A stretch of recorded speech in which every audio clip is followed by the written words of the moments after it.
जिंदगी खाली दामन भी भर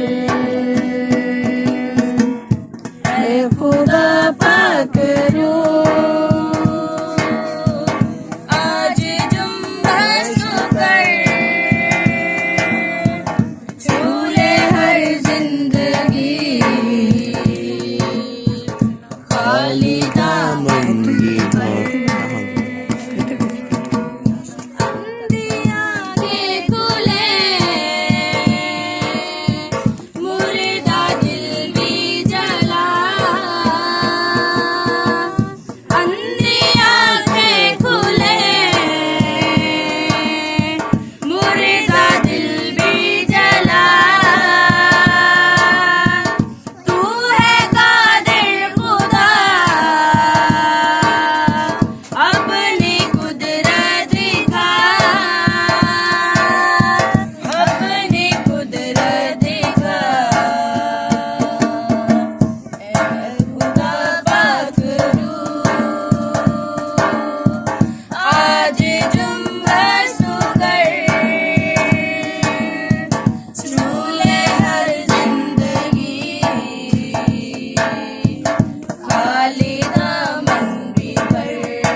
कमजोरियां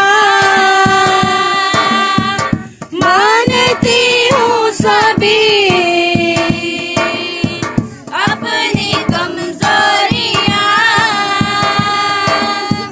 बख्श दे खुदा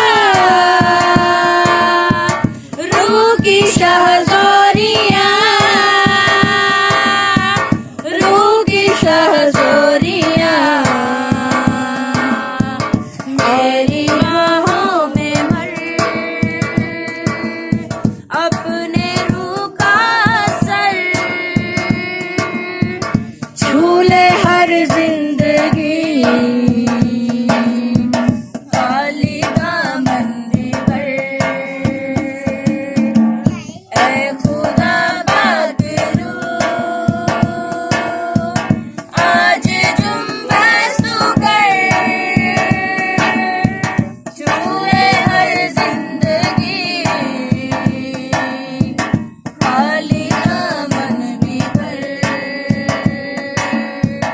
ऐ खुदा पाक रूह हालेलुया। हालेलुया हालेलुया ऐ आसमानी बाप, मैं तेरी मिन्नत करता हूँ, तो हम सब के साथ बोल और कलाम कर। तेरा कलाम हमारी राह के लिए रोशनी और हमारे कदमों के लिए चिराग है। हमारे दिलों को तैयार कर, हमारे कानों को तैयार कर, और हम अपने आप को तेरे कलाम के ताबे करते हैं। ऐ रूह कुछ तू हमारे साथ बोल और कलाम कर। और जितनी भी शैतानी कुफ्तें हमारे खिलाफ काम कर रही हैं, मुखालफत में हैं, खड़ी हैं हमारे साथ, जिस तरह बड़ी इस्राएल कौम के पीछे फराउन था, आज जो हमारे पीछे पड़ी हुई हैं, हम उन्हें यीशु के नाम से बाइंड करते और हुक्म देते अपनी सरहदों में चली जाओ। तेरा जलाल, तेरी कुदरत, तेरा मसा, तेरी हजूरी चाहते हैं, यीशु के आला नाम से आमीन। मेरी तरफ से आप सबको मसीह यीशु में बहुत बहुत सलाम कबूल हो। आज हम गौर करेंगे खुदावंद के जिंदा पाक कलाम में से। जब हम इस दुनिया में रहते हैं तो हम ऐसे लोगों के दरमियान भी रहते हैं जो खुदा से दूर हैं। हर कोई खुदा के करीब नहीं है।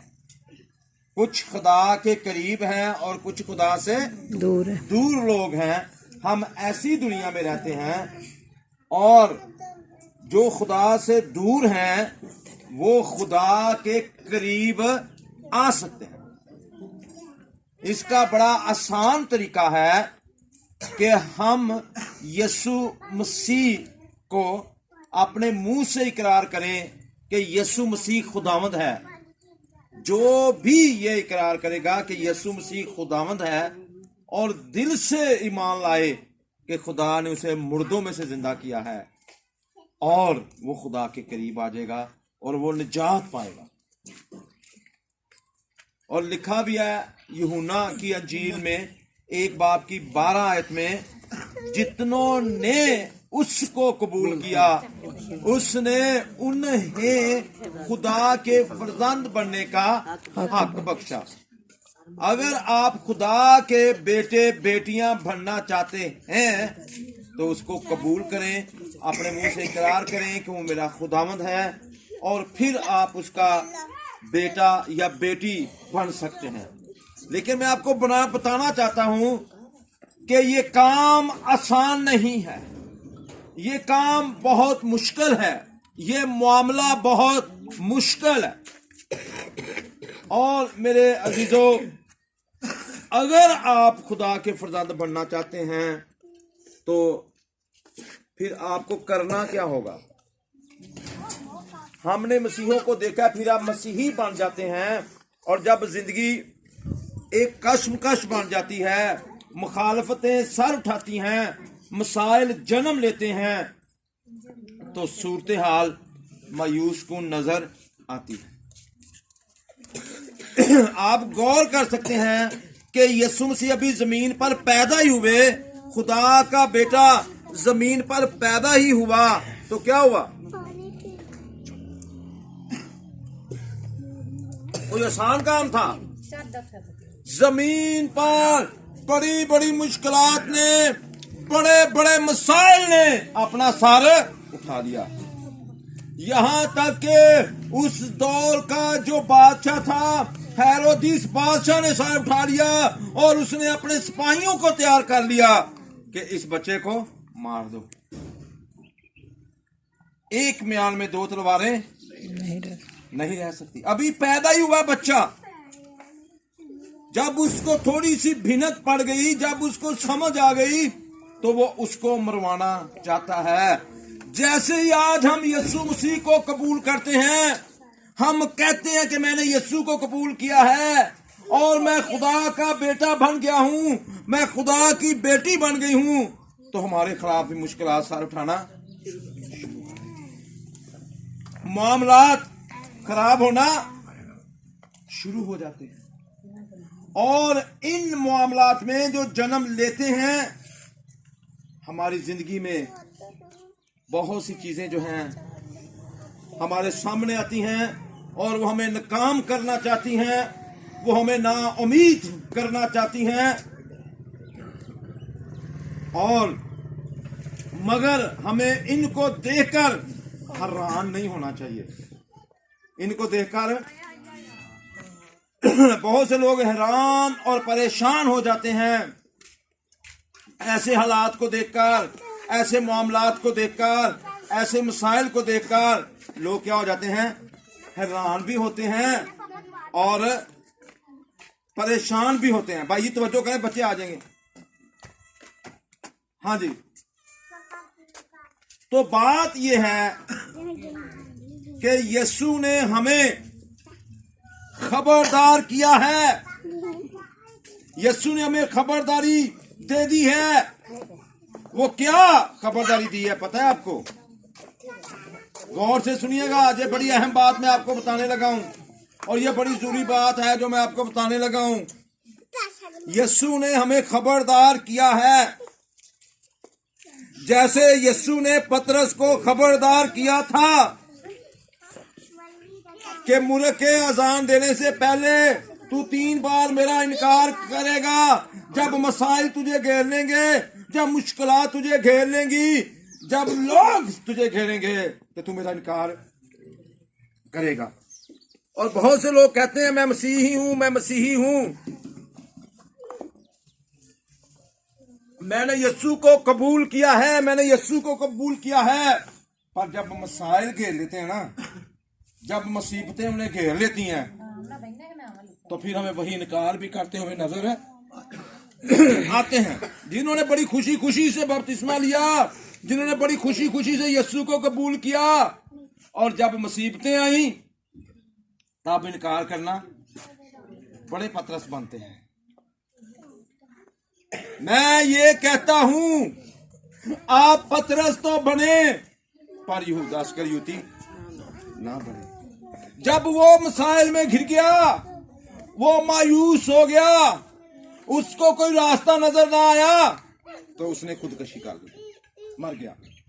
और आज भी बहुत से इस्करियोती मौजूद हैं जो अपने मसाइल से तंग आ गए हैं, जो अपनी मुश्किलात से तंग आए हुए हैं, जो अपने मसाइब से तंग आए हुए हैं, और वो खुदकशी करना चाहते हैं। तो आज मैं उनको खबरदार करता हूं, खुदा के जिंदा और मुअस्सर कलाम से ये दुख आएंगे, ये मुसीबतें आएंगी, ये मुश्किलात आएंगी, पर तुम घबरा ना जाना।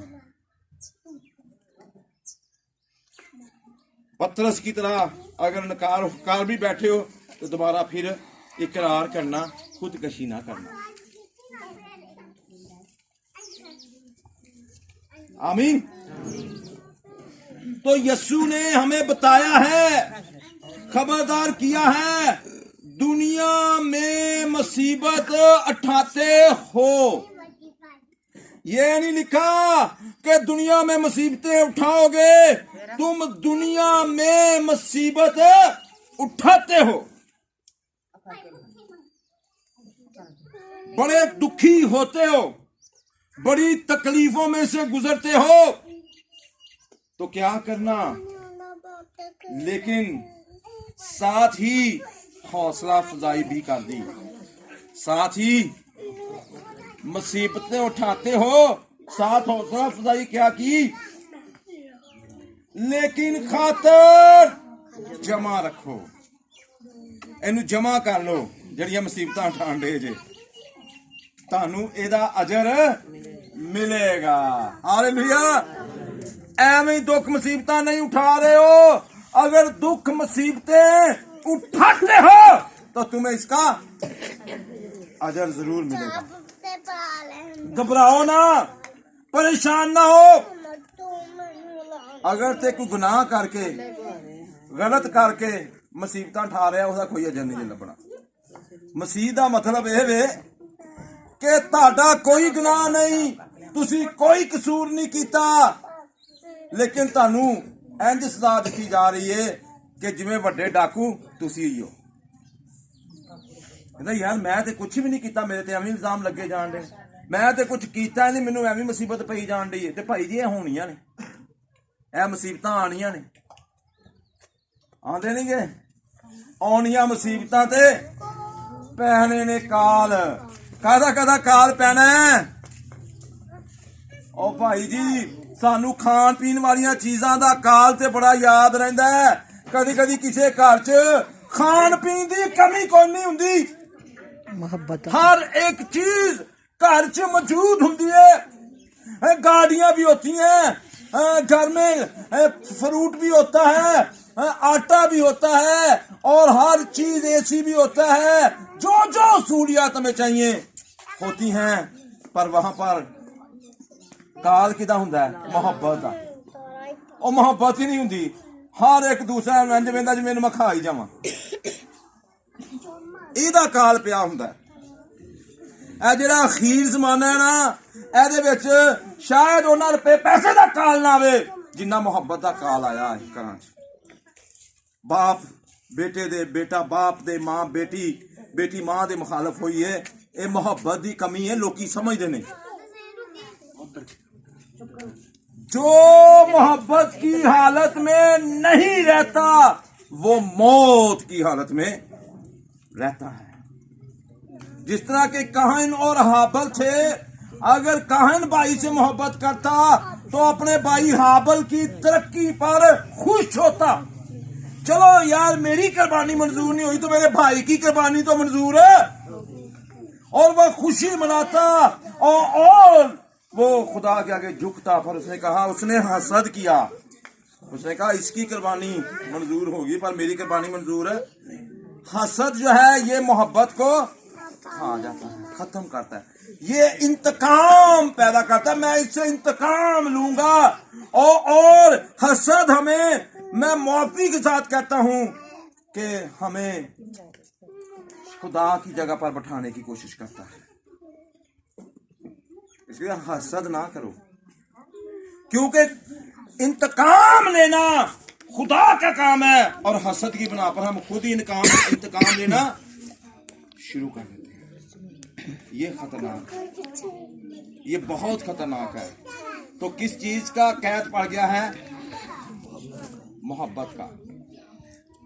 हमने कोई गलती नहीं की, हमने कुछ भी नहीं किया, फिर भी हमारे पर मुसीबतों के पहाड़ टूट रहे हैं, तो फिर मेरे लिए बड़ा अजर है।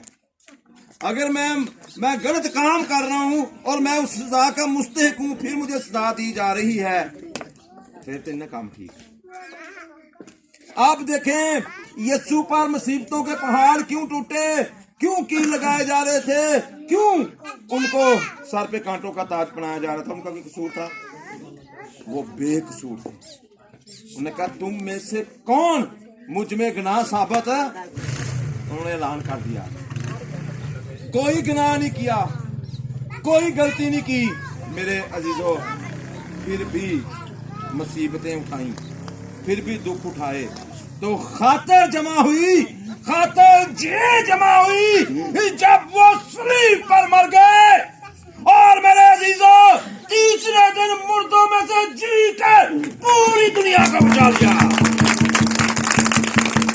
कितना बड़ा अजर मिला। अगर हम मुसीबतें उठा रहे हैं तो हम हमेशा इन मुसीबतों में नहीं आए रहेंगे। वो दिन दूर नहीं कि आप आसमान की बादशाही में बहिश्त में बैठे हुए होंगे। हालेलुया। अभी कहते जी, मैं तो बेगुनाह सा, लड़दा होवे मैं बेगुनाह था, तो फिर भी मेरे वास्ते बड़ियां मुसीबतां, ते बेगुनाह ने ते मुसीबतां उठानियां। हालेलुया। कहते मेरा तो कसूर ही कोई नहीं, मैनू फिर भी इन्नियां मुसीबतां उठानियां पैण दियां, ते मैं बेकसूर हूं। ओनू कहा गया है कि मसीही नू कहा गया कि खातर जमा रख। यीशु मसीह ने कहा अपनी मिसाल दी, मैं दुनिया पर गालिब आया हूं। कोई दुनिया पर गालिब नहीं आया। किसी ने यह जुमला कहा ही नहीं कि मैं दुनिया पर, किसी शागिर्द ने नहीं कहा। मैं पढ़ रहा था, मैंने देखा किसी ने यह जुमला नहीं कहा, सिर्फ यीशु ने यह जुमला कहा कि मैं दुनिया पर।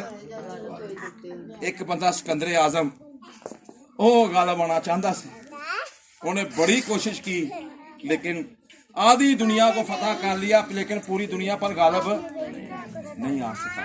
ये और गलबा था। लेकिन जो यीशु मसीह गालिब आए हैं दुनिया पर, वो मौत और गुनाह पर गालिब आए हैं। हालेलुया। किस पर गालिब आए हैं? मौत और गुनाह पर।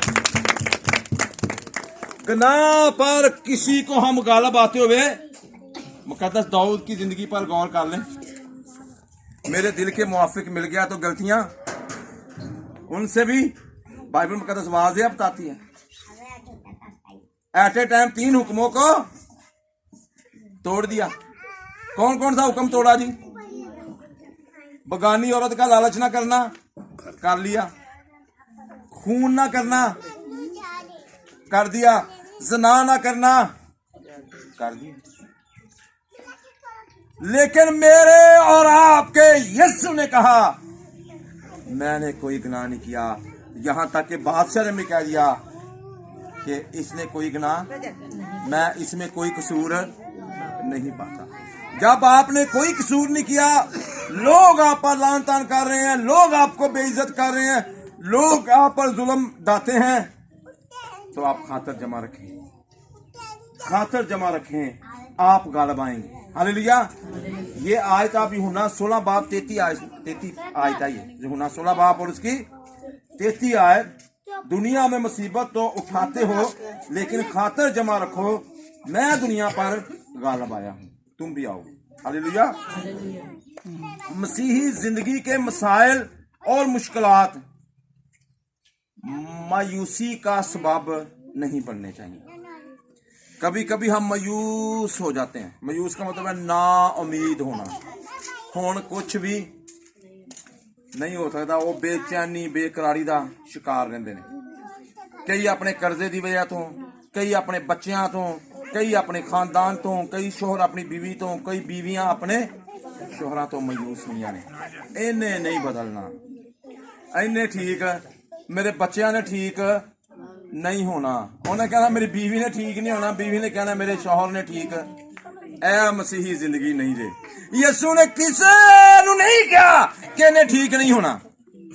वो चुप करके अपना काम करी गया, अपना काम करी गया। हालेलुया। आमीन। देखो 12 शहीदां ते 3.5 साल मेहनत की, तो जो यीशु मसीह मर गया तो उन्होंने की हालत सी?